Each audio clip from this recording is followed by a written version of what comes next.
আমরা যারা পয়সা দিয়ে কিনতে পারে তারা হচ্ছে এখন ইংরেজি মাধ্যমটা কিনছে। আমরা কি ভর্তি প্রক্রিয়াটা আমরা পরিবর্তন করব কিনা, নাকি এই যে এডমিশন বাই লটারির মাধ্যমে আমরা নিব?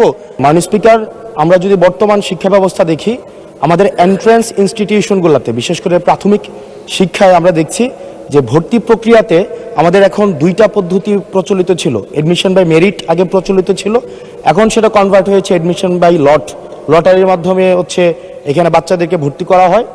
ফলত যেটা হয়েছে, ফিডার ইনস্টিটিউশনগুলোর শিক্ষার মান অনেক কমে গিয়েছে, যার ফলে টারশিয়ারি এডুকেশনে আমরা হচ্ছে কোয়ালিটি সম্পন্ন ছাত্র আমরা হচ্ছে বিশ্ববিদ্যালয়গুলোতে আমরা পাঠাতে পারি না। এখন মাননীয় মন্ত্রী মহোদয়ের কাছে আমার প্রশ্ন থাকবে, এই যে প্রাইমারি স্কুলে বাচ্চাদেরকে ভর্তি করানোর ক্ষেত্রে আমরা কি ভর্তি প্রক্রিয়াটা আমরা পরিবর্তন করব কিনা, নাকি এই যে এডমিশন বাই লটারির মাধ্যমে আমরা নিব এবং মেরিটকে আমরা হচ্ছে সবসময় হচ্ছে দমায় রাখবো, নাম্বার ওয়ান। আর নাম্বার টু হচ্ছে, আমাদের বর্তমান শিক্ষা পদ্ধতিতে আমরা যদি দেখি, আমরা যারা পয়সা দিয়ে কিনতে পারে তারা হচ্ছে এখন ইংরেজি মাধ্যমটা কিনছে।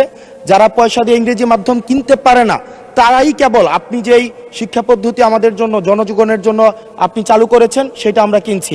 আর যারা সেটাও কিনতে পারে না তারা হচ্ছে মাদ্রাসা শিক্ষা পদ্ধতি কিনছে। আপনার কাছে প্রশ্ন যে আমাদের বর্তমানে একটা দেশে এই তিনটা শিক্ষা পদ্ধতি যেটা অর্থনৈতিক অবস্থার উপরে নির্ভর করে চলে, এই তিনটা শিক্ষা পদ্ধতি জিয়ে রেখে আপনার কি মনে হয় যে আপনি একটা ইনক্লুসিভ শিক্ষা পদ্ধতি নিয়ে আমাদের দেশটাকে আগায় নিতে পারবেন? ধন্যবাদ।